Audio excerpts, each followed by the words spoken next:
This story is titled, My Family Took Holiday, Hosting for Granted Until I Canceled It. After they excluded me from a family trip, and now they are begging. Hey everyone, figured I'd drop this here because my life feels like it was made for a Reddit post. So I, 35 male, have basically been my family's personal holiday bitch for the past 15 years. No exaggeration. Every freaking holiday. Thanksgiving, Christmas, Easter, 4th of July, Labor Day, Memorial Day. All at my place. And I'm not just talking about providing the location. I'm talking about everything. The shopping, cooking, cleaning, decorating, the whole damn package. It's crazy looking back at how it all started. I was in my early 20s, just got my first decent job out of college, and managed to buy a modest house before the market went insane. Nothing fancy, just a 3-bedroom in a decent neighborhood with an open floor plan and a backyard big enough for a grill. But compared to my siblings' crappy apartments, it was a palace. My parents lived out of state, moved to Arizona for my dad's job, while my siblings were scattered across the city in various apartments after college. My brother Jason was in some shoebox studio downtown that barely fit his gaming setup, and my sister Lisa was constantly moving between roommate situations that inevitably imploded because she's, well, Lisa. Back then, I actually kinda enjoyed hosting. Made me feel like a real adult, you know? I'd get all excited about making those perfect turkeys and setting up those fancy Christmas trees. I'd spend hours on YouTube learning how to make gravy that didn't come from a packet. I even bought one of those turkey fryers that's probably caused more house fires than any other kitchen appliance. My neighbors must have thought I was insane, standing out there in the cold watching that thing like it might explode any second. Looking back, I was such a dumbass.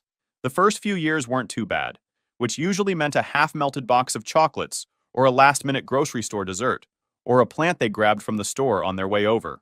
Jason would bring cheap beer and drink most of it himself. Lisa would show up with some Pinterest fail appetizer that looked like something a 5-year-old made in art class. My parents would at least bring decent wine, but then complain about how I stored or served it. Help with cleanup? About as common as finding a unicorn taking a dump in your backyard. I still remember one Thanksgiving when Jason actually offered to help with dishes, which meant he rinsed exactly 2 plates, put them in the dishwasher wrong, then declared, that should take care of it, and went back to watching football. Or the time Lisa decided to organize my kitchen, which just meant moving shit around so I couldn't find anything for weeks. But whatever, I was young and had energy to burn. Plus, it felt good being the good son who kept the family together. My mom would brag to her friends about my cooking. My dad would give me that approving nod when he saw everyone having a good time. Even my siblings seemed grateful, in their own half-assed ways. Little did I know I was creating a monster that would eat the next decade and a half of my holidays. Like, if I could go back in time and talk to my 22-year-old self, I'd grab him by the shoulders and be like, dude, stop, now, this is a trap. But nope, I kept at it. Year after year. I'd take those Instagram-worthy photos of everyone around my table, eating my food, enjoying my hospitality. I'd post that shit online and get all those likes and comments like, your family is so lucky to have you. Meanwhile, I'd be running on 3 hours of sleep after staying up till 2 a.m., prepping everything. Each year, the expectations grew. It wasn't enough to just make a turkey. No, it had to be a brined, stuffed, perfectly golden brown turkey that would make Gordon Ramsay weep with joy. The sides multiplied too. Started with just mashed potatoes and gravy. Then suddenly I'm expected to make 5 different vegetable dishes, 3 types of dinner rolls, and enough desserts to put a bakery out of business. And God forbid I try to change anything. The one year I suggested we do something different for Thanksgiving. Maybe order from a restaurant or do a potluck where everyone actually brings something substantial. You'd think I'd suggested we sacrifice the family pet. My mom got all quiet and disappointed. But honey, everyone looks forward to your Thanksgiving turkey. My dad just grunted and said, it's tradition now. Jason acted like I'd canceled Christmas. And Lisa started talking about how her friends' families do these amazing home-cooked spreads. So I caved, like I always did, because saying no somehow made me the bad guy. The worst part? They'd show up exactly when the food was ready. Not a minute before to help, not even to keep me company while I cooked. Just magically appear right as I was putting the last dish on the table. Then they'd eat like they hadn't seen food in weeks, complain about something minor, gravy's a little lumpy this year, and then park their asses in front of the TV while I cleaned up. Sometimes I'd drop hints. Man, these dishes sure are piling up. Or, could use an extra hand with these leftovers. They'd either not hear me over the TV or give me some BS like, we'll help in a minute, which never came. After a few years, I stopped even asking. It was just easier to do it all myself than deal with the half-assed attempts at help that usually created more work. And that's how I became the designated holiday host. Not because I was especially good at it, though I did get pretty damn good at cooking, but because no one else wanted to do it, and I was too much of a pushover to say no. So that's how the first few years went. Then things started changing, and not in a good way. Those half-assed offers to bring stuff completely disappeared. My house being holiday central became some kind of unwritten law of the universe. And the work? Holy crap. It just kept growing like some kind of monster from a sci-fi movie. Let me tell you about my family in more detail because you gotta understand what I was dealing with here. My older brother Jason thinks he's chef if he successfully microwaves a bag of popcorn without burning it. I'm dead serious. One time he called me to ask how to boil pasta. I was like, dude, it says right on the package, boil water, add pasta. He goes, yeah, but like, how much water? This is a 37-year-old man with a college degree who can't figure out how to boil pasta without a freaking consultation. My sister Lisa once set off every smoke alarm in a 5-mile radius, trying to boil water. Not even exaggerating. She forgot she put the kettle on, went to take a shower, and the thing boiled dry and started smoking. Had to call the fire department and everything. Her excuse? I got distracted by a TikTok notification. She now lives exclusively on takeout and protein bars. And my parents? They're supervisory types, which is just a fancy way of saying they'll tell you everything you're doing wrong while their asses stay firmly planted on the couch. My dad will literally sit there with his feet up, pointing at stuff saying you missed a spot, while I'm vacuuming. My mom will hover behind me in the kitchen going, that's not how I do it, for literally every step of cooking a meal. So it was all on me. Every single time. I'd start prepping days before any holiday. My grocery lists were longer than the terms and conditions nobody reads. I'd hit up like 3 different stores because I'd always forget something important or one store wouldn't have the right brand of whatever. Then I'd spend hours chopping stuff, mixing stuff, cooking stuff. My kitchen looked like a war zone. I once dropped an entire gallon of milk and spent 45 minutes cleaning it up while the timer for my pie crust was going off, and my phone was blowing up with texts from family asking what time dinner would be ready. And where was everyone else during this mess? Chilling in the living room, watching sports, catching up, having a good time. Sometimes someone would wander into my kitchen, grab some food I just prepared, and ask, need any help? But it was never a real offer. If I actually said, yeah, could you chop these onions? They'd disappear faster than my will to live. Jason would suddenly remember an urgent email he had to send. Lisa would get a super important call she had to take. Mom would somehow throw her back out at that exact moment. Dad would just grunt and say, that's not really my department. The excuses got more creative each year. One time, Jason claimed he had an onion allergy. On Thanksgiving. After I'd watched him eat onion rings like 3 days before. Lisa once told me she couldn't help with dishes because she just got her nails done, as if they'd melt off her fingers if they touched soapy water. My mom once said she couldn't help set the table because she was saving her energy for socializing. What does that even mean? I think the worst was when I had the flu one Thanksgiving. Like legitimately sick with a 101-degree fever. Did they offer to take over? To maybe host at one of their places instead? Nope. My mom once suggested I just keep it simple this year, which apparently meant only making turkey, mashed potatoes, gravy, stuffing, green bean casserole, cranberry sauce, and pumpkin pie instead of the usual spread. How very considerate. I dragged myself out of bed at 6 a.m. with a fever to put the turkey in the oven. I cooked while taking Dayquil and chugging Gatorade. I had to step outside multiple times because the smells were making me nauseous. And you know what my family did when they arrived? Complained that I didn't make the sweet potato casserole with the marshmallows on top that Lisa loves. I wanted to flip the entire table. Over time, my resentment grew like a snowball rolling downhill. Every holiday, I'd promise myself, this is the last time. But then my mom would call a few months later with, so we're all counting on Thanksgiving at your place again this year? And I'd cave like a house of cards in a hurricane. The worst part was watching other families on social media. Friends posting pictures of their holiday gatherings where everyone brought dishes and helped clean up. Coworkers talking about how they rotate hosting duties among siblings each year. People with actual functional families who understood that holidays should be enjoyable for everyone, not just the guests. I tried dropping hints. I tried being direct. Nothing worked. One year, I made a detailed spreadsheet assigning specific tasks to each family member for Thanksgiving. I sent it out 2 weeks in advance. I thought I was being smart.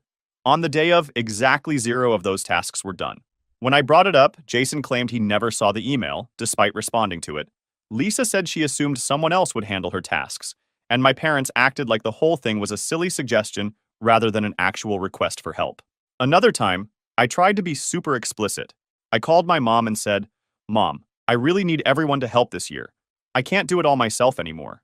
She said, "Of course, honey, we'll all pitch in." Then she showed up with my dad an hour late because they got caught up watching a movie on TV.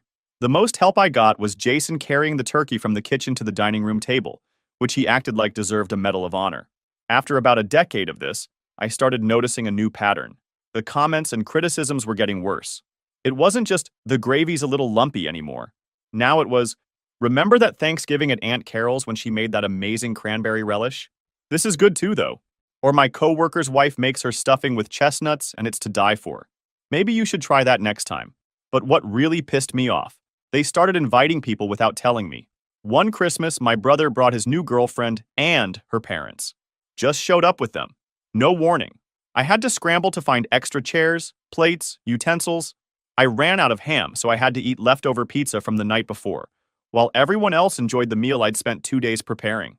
Lisa once invited her entire book club to Easter brunch. 6 extra people. She texted me the night before. When I called her freaking out, she said, "It's fine. They'll just have whatever's available." As if I could magically multiply my carefully planned meal for our family of 6 to suddenly accommodate 12 people. By year 15, I was done. So completely done. I was spending thousands of dollars a year on these holiday meals. I was using all my vacation days to prep and recover. I was stressing myself to the point of getting sick. And for what? To be taken for granted? To be criticized? To watch my family stuff their faces and then leave me with the mess? But they already took it as a habit. They know that when any holiday arrives, the host will be in my house, so it became a tradition, and breaking it abruptly would cause chaos.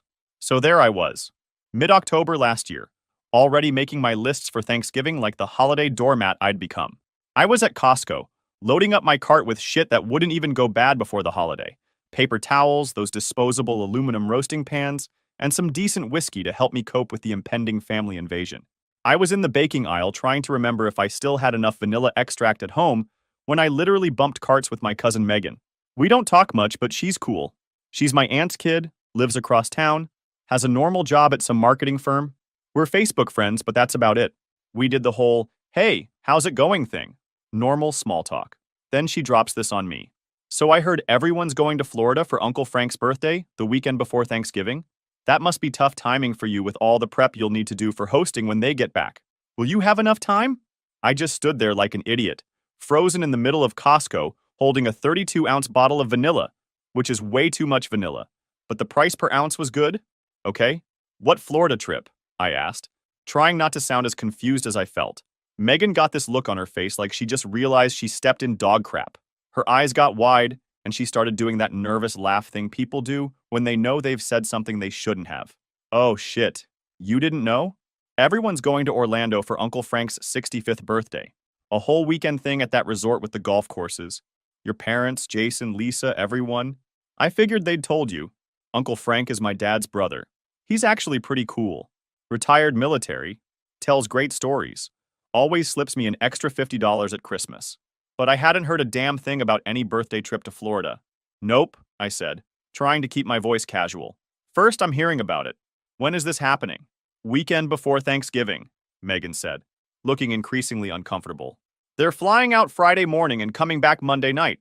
Frank rented some big house near the resort. I think Lisa posted about it in the family group chat?" Ah, yes.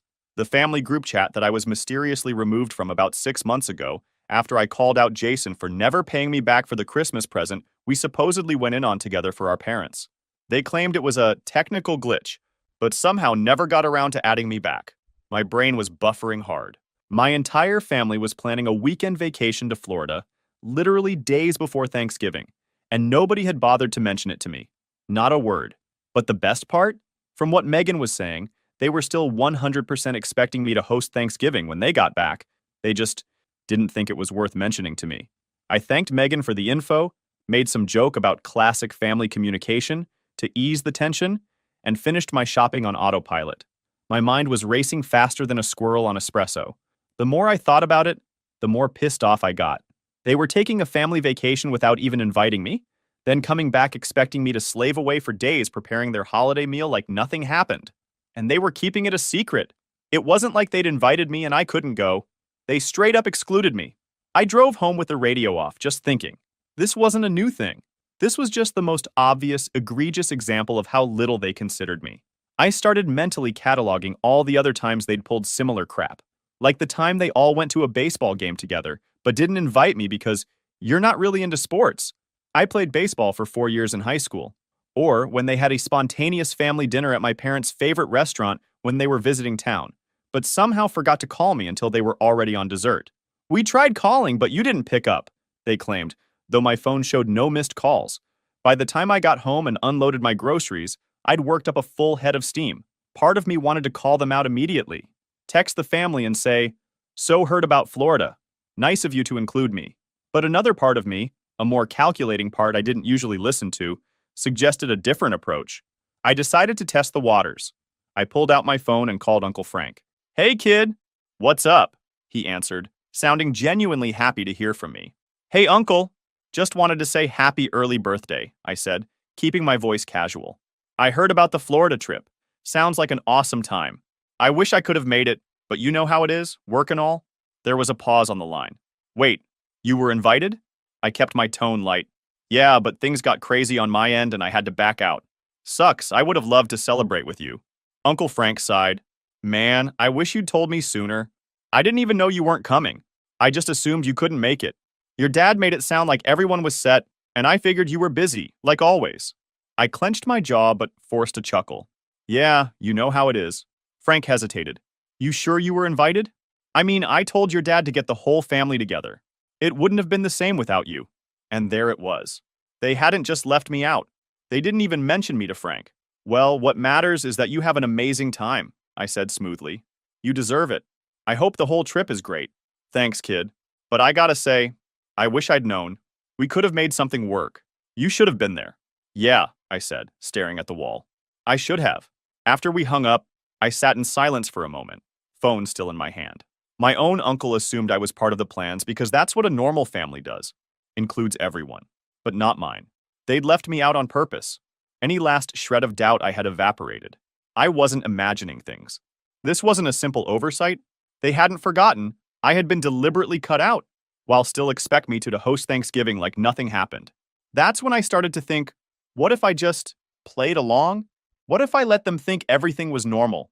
Let them enjoy their secret family vacation, and then gave them a taste of their own medicine? That night, my phone buzzed with a text from my dad. "Thanksgiving at your place as usual, right? Looking forward to it." I stared at that text for a long time. This was it. The final straw that broke the camel's back. The last nail in the holiday coffin. The point of no return. Whatever cliche you want to use, that was it for me. I looked around my kitchen, already filling up with Thanksgiving supplies. All the crap I'd accumulated over 15 years of being the family holiday bitch. It was time for a change. A big one. But I wasn't going to tip my hand. Not yet. If they could keep secrets, so could I. For the first time in 15 years, I felt a sense of power. They thought they knew exactly what I was going to do. Slave away preparing their post-vacation feast while they relaxed and recovered from their fun family trip that I wasn't invited to. But they had no idea what was actually coming. I smiled to myself as I typed my response. "Yep, Thanksgiving at my place. Can't wait to see everyone. Just make sure you're not too tired from your Florida trip." His response came quick. "Great. And how did you hear about Florida?" No apology. No explanation for why I wasn't invited. No acknowledgement that maybe, just maybe, it was weird to exclude one family member from a big trip and then expect them to host everyone days later. Just surprised that I found out about their little secret. "Ran into Megan yesterday. She mentioned it. Sounds fun. When were you gonna tell me?" 3 dots appeared. Disappeared. Appeared again. I could practically hear the gears turning in his head as he tried to come up with a reasonable explanation. Finally, it came together last minute. "Didn't think you'd be interested since you're always so busy. We'll tell you all about it at Thanksgiving," I replied. "Can't wait to hear all about it. I've got some special plans for Thanksgiving this year. It's going to be unforgettable." And it sure as hell was going to be. The next day, I started doing some research. Not for Thanksgiving recipes, screw that noise, but for what I could do for myself over the holiday. I'd never actually traveled during Thanksgiving before. I was always chained to my kitchen like some kind of holiday prisoner. But what if I just left? What if I took a vacation of my own? I checked out a few different options. Hotels were expensive, flights were worse. Who knew holiday travel was so pricey? Oh, right, everyone except me. But then I found this sweet cabin rental about 3 hours away in the mountains. 4 bedrooms, hot tub, fire pit, and completely isolated. Perfect. I texted a few dudes to see if they might be interested in a Thanksgiving getaway. These are people who've heard me complain about my family's holiday BS for years, and were always telling me to stand up for myself. Within an hour, 3 of them were all in. I booked the cabin on the spot. Non-refundable. No going back now. For the next couple of days, I had this weird sense of calm. Like when you finally decide to quit a job you hate and you're just serving out your 2 weeks' notice. I knew something big was coming, and for once, I was in control. Meanwhile, my family was going about their business, completely clueless. Lisa texted to ask if she could bring her new boyfriend to Thanksgiving. He's vegan, but he'll eat turkey on holidays. Sure, Lisa, whatever you say. Jason called to ask if I was making the special stuffing he likes, which is literally just regular stuffing with extra sausage in it. The lazy ass could make it himself with minimal effort. Of course, wouldn't forget your favorite, I told him. Mom emailed a list of her dietary restrictions that seemed to change every holiday. This year she was avoiding dairy, gluten, and nightshades, but apparently sweet potato casserole with marshmallows was still fine because it's traditional. Sure, that makes sense. Every message, every call, I just kept up the act. Yes, I'm making that. No problem. Can't wait to see you all. It was almost fun in a twisted way, like I was in on a joke that no one else knew about. The week before their Florida trip, my mom called to check in about Thanksgiving. So honey, we'll be back late Monday night from Orlando. Frank is really looking forward to having everyone there for his birthday. Everyone except me, I said, keeping my tone light. There was a slight pause. Well, you know how it is. It was hard to coordinate everyone's schedules, and you had to plan and prepare for Thanksgiving like every year. Fun fact, I have the most flexible schedule in the family. I literally work from home 3 days a week. Sure, I understand, I lied. How many people are going? Oh, just the immediate family. Me, your dad, Jason, and his girlfriend Lisa? So like the entire immediate family. Except me. Another pause. Well, and Frank's kids and their families, of course. It's not a big thing, really. Not a big thing. Just a weekend trip to Florida that I wasn't invited to. Got it. Sounds fun, I said. I'm sure Uncle Frank will love it. He will. Now about Thanksgiving. Dad is hoping you'll make your famous deep-fried turkey again. The one you did 2 years ago? Everyone raved about it. I remembered that turkey. I nearly gave myself third-degree burns making it. The oil splashed and almost caught fire. Jason had watched from the deck, beer in hand, offering helpful commentary like, "Careful, that looks hot." "We'll see," I said. "I might try something different this year." "Oh," she sounded disappointed. "Well, I'm sure whatever you decide will be fine. Just don't forget that cranberry relish I like, the one with the orange zest. Not the canned stuff." "Right. Heaven forbid I serve canned cranberry sauce like some kind of animal." "Don't worry, Mom. This Thanksgiving will be one to remember." At least I wasn't lying about that part. After we hung up, I stood in my kitchen looking at all the Thanksgiving paraphernalia I'd accumulated over the years. The turkey-shaped salt and pepper shakers, the fall-themed table runner, the special oversized platter just for the turkey. So much crap that I only used once a year for people who couldn't even be bothered to invite me on their family vacation. I started laughing. Not like normal laughter. More like the kind of laughter that makes neighbors call the police. It was just so absurd. All these years, all this effort, and for what? For a family that saw me as the holiday help? The Florida trip was that weekend. I watched their social media posts start popping up. Dad and Uncle Frank on the golf course. Mom by the pool. Lisa taking selfies with Mickey Mouse ears on. Jason doing shots at some bar with his girlfriend. All of them posting about what an amazing family weekend they were having. Not one of them messaged me privately. It was like I didn't exist until they needed me to cook them dinner. They got back Tuesday night before Thanksgiving. My mom called as soon as they landed. "We had the most wonderful time in Florida. The weather was perfect, and your father really enjoyed catching up with Frank. They played golf every day. Lisa got a bit too much sun, and Jason's girlfriend got food poisoning from some seafood place, but otherwise it was just lovely." "Sounds great," I said, laying on my couch and mindlessly flipping through Netflix. "How was the resort?" She kept talking about the trip. Then I waited. I waited for her to say something, anything, about why I wasn't invited. Nothing. Instead, she smoothly transitioned to Thanksgiving plans. "Now for Thursday, what time should we all come over?" "The usual 3 p.m.? That gives us time to watch the parade and still have the afternoon for football. How about 3 p.m.? I said calmly. That'll give me time to get everything ready. After hanging up, I sent a quick text to my friends confirming our cabin plans. We were all set to leave Thursday morning. I'd already put in for Friday off work, so I had a nice 4-day weekend ahead of me. 4 days of no family drama, no cooking for ungrateful relatives, and no pretending everything was fine. Wednesday night, I packed my car with everything I needed for the cabin trip. I cleaned my house, force of habit, took out the garbage, didn't want to come home to that smell, and set my thermostat to vacation mode. I didn't leave a note. I didn't prepare any food. I didn't set the table. For once, I did absolutely nothing for them. That night, I had trouble sleeping. Not because I felt guilty, but because I was excited. I was breaking free from the expectation that I would sacrifice my own happiness for people who couldn't even be bothered to include me in family events. As I finally drifted off to sleep, I imagined the looks on their faces when they realized what I'd done. The confusion, the panic, the dawning realization that they'd finally pushed me too far. It was going to be glorious. Thanksgiving morning arrived. I took a quick shower, got dressed in my comfiest clothes for the drive, and did one final check of the house. No dishes in the sink. Thermostat turned down. All lights off except the porch light, which I left on as a nice touch, so they could clearly see the empty house they were locked out of. By 7:30, I was on the road. I stopped at this little diner about 20 minutes from my house for breakfast. The place was practically empty. Everyone was at home starting their Thanksgiving cooking marathon. I ordered the biggest breakfast they had. The waitress asked if I was traveling for the holiday, and I said, yeah, going to meet some friends. She seemed surprised, probably because people don't usually leave their families on Thanksgiving, but whatever. For once, I was doing what I wanted. I hit the highway with a full stomach and a killer playlist. About an hour into the drive, my friends started texting to coordinate. Everyone was in high spirits, making jokes about how much better this would be than our usual family dramas. I was getting excited texts about the hot tub, the hiking trails nearby, and the massive TV perfect for watching football. Not one message asking me to cook a damn thing. This was already the best Thanksgiving ever. Around noon, I pulled up to the cabin. It was even better than the pictures. Dude, this is amazing, I said, feeling a weight lifting off my shoulders with every minute I spent away from my usual Thanksgiving hell. Right? And the best part is no one's asking you to cook a 20-pound turkey, Dave said, knowing my family situation all too well.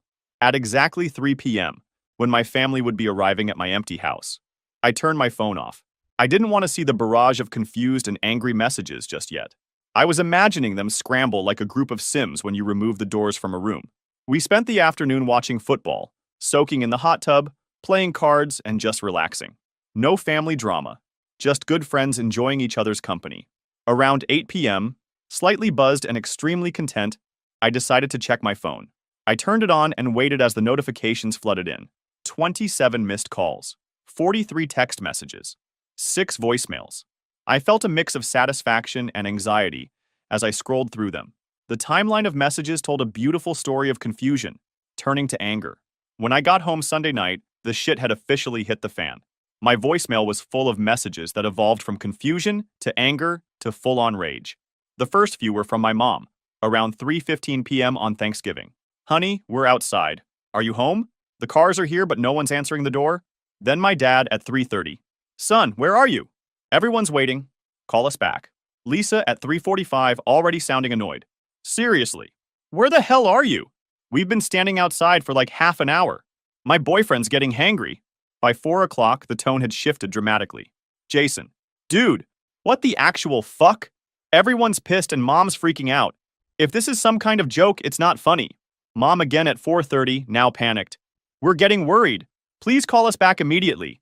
If we don't hear from you in an hour, we're calling the police. And finally, my dad at 5:15, absolutely livid. I don't know what kind of stunt you're pulling, but this is completely unacceptable. Your mother is in tears. Call us now. I skimmed through the text messages, which told a similar story of increasing panic and rage.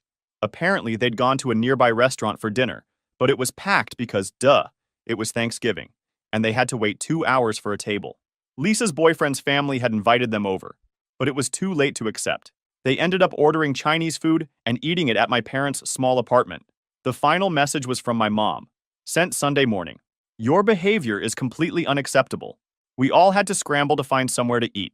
Your father says you're not welcome at Christmas or any other family gathering until you apologize to everyone. Call me when you're ready to make amends. Make amends? Oh, of course. Let me get right on that. Let me grovel at the feet of my family for daring to not be their unpaid holiday butler. How selfish of me to want a basic level of respect. I shot a message into the family group chat, which, surprise, surprise, I'd magically added back to, because now they needed to yell at me. Wow, must have been tough looking out for me like this, making sure I wasn't burdened with a family trip while keeping me free to cook and clean for you all. So thoughtful. But good news, I'm officially retiring as the family chef, maid, and event planner. If an apology is needed, I think we all know who should be giving it. But don't worry, I won't hold my breath. Best of luck figuring out future holiday plans. I'm sure you'll manage. Somehow, the responses came in fast. I barely had time to blink before they started pouring in. Lisa, we didn't invite you because you're always so busy with your hosting and never have time for anything else. Oh, right. My fault. I was so busy cooking for them every holiday that they just had to exclude me from a trip. Very logical. Mom, I'm disappointed in you. This isn't how we raised you to behave. Well, Mom, I'm disappointed in you for treating me like a holiday Roomba for 15 years. Guess we're even. Dad, until you apologize to your mother, don't bother contacting us. You know what? Noted. I stared at those messages for a long time, genuinely marveling at the level of Olympic-tier mental gymnastics happening here. My family had managed to gaslight themselves into believing that I was the villain for not happily feeding them after they cut me out of a family trip. The audacity was almost impressive. And that's when it hit me. This cycle was never going to change. They weren't going to wake up one day and say, hey, maybe we treated him like garbage. No. The only way this ended was if I ended it. So I did something I should have done years ago. I left the group chat, blocked their numbers, poured myself a drink. And just like that, I was done. Done being the family workhorse. Done bending over backward for people who wouldn't lift a damn finger for me. It's been 6 months now. Christmas? No stress. Easter? No forced smiles while scrubbing dishes alone. My holidays are mine for the first time in my adult life. I decorate my house the way I want. Cook food I actually like. Turns out I hate turkey but love ham. And spend my time with people who actually value me. My friends have become my real family. We rotate hosting small fun gatherings where everyone contributes. You know, like actual functioning human beings. Turns out, holidays are supposed to be enjoyable, not unpaid labor camps. Last month, Uncle Frank called me. Hey kiddo, how have you been? He asked. There's a big family reunion planned for the summer. You gonna be there? Probably not, I told him. Can't say I blame you after what they pulled, he said, surprising me. I know exactly what happened. You do? I asked. Yeah, Megan told me everything. How they didn't invite you to Florida, then expected you to host Thanksgiving like nothing happened, then acted shocked when you weren't there waiting for them with a damn turkey. I laughed. So at least someone got the real story? Oh, I got it all right. And I called your dad out on it too. Told him he was being a selfish ass. The whole "we didn't think you'd be interested" excuse was total bullshit. You don't exclude one kid from a family trip, then expect them to be your personal chef days later? Well, that's refreshing to hear, I said, because they're still acting like I'm the unreasonable one. Your dad's always been stubborn. Gets it from my side, unfortunately. But I'm with you on this one, kid. What they did was wrong. Plain and simple. It felt good knowing at least one family member understood. Too bad it wasn't any of the ones who actually owed me an apology. I sometimes wonder if I went too nuclear. I mean, they're still my family, right? But my girlfriend? Yeah, I met someone amazing during all this drama. Thinks I did the right thing. She says I should have stood up for myself years ago. My friends all agree. They saw how stressed I was every holiday season and how my family never appreciated it. So, as far as I'm concerned, the ball's in their court. If they ever pull their heads out of their asses and offer a real apology, maybe we can build something better. Until then, I'll be over here, enjoying my stress-free holidays, eating food I actually want, and never lifting a damn finger for people who wouldn't do the same for me. Annie, you know what? Best decision I ever made. So, Reddit, AIDA for going no contact with my family after they excluded me from a vacation, but still expected me to host Thanksgiving?